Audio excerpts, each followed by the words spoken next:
بریم امروز هم کلامی از خداوندمون بشنویم. اراده خدا و فکر باطل انسانی.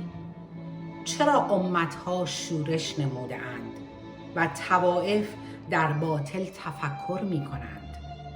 پادشاهان زمین برمیخیزند و سروران با هم مشورت نموده‌اند به ضد خداوند و به ضد مسیح او، که بندهای ایشان را بگسلیم و زنجیرهای ایشان را از خود بیندازیم. او که بر آسمان ها نشسته است میخندد، خداوند ایشان را تمسخر میکند. آنگاه در خشم خود بدیشان تکلم خواهد کرد و به غضب خویش ایشان را آشفته خواهد ساخت. و من پادشاه خود را نصب کردم بر کوه مقدس خود صهیون. فرمان را اعلام می کنم.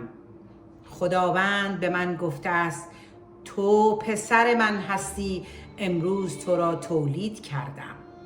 از من درخواست کن و امتها را به میراث تو خواهم داد و اقصای زمین را ملک تو خواهم گردانید.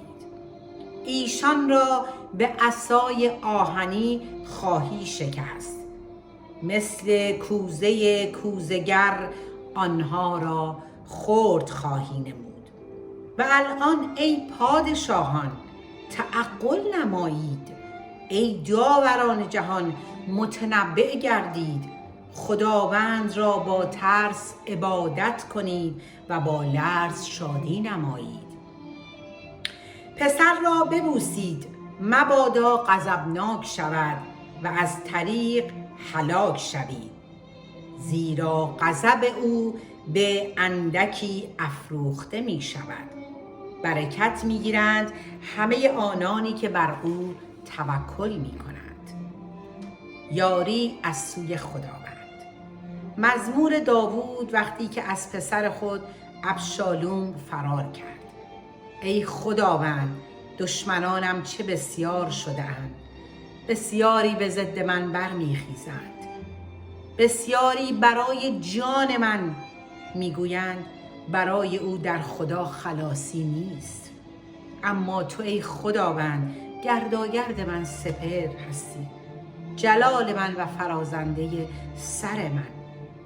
به آواز خود نزد خداوند میخوانم و مرا از کوه مقدس خود اجابت می نماید.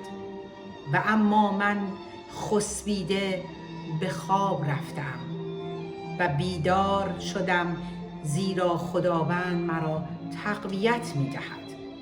از کرورهای مخلوق نخواهم ترسید که گرداگرد من صف بستند.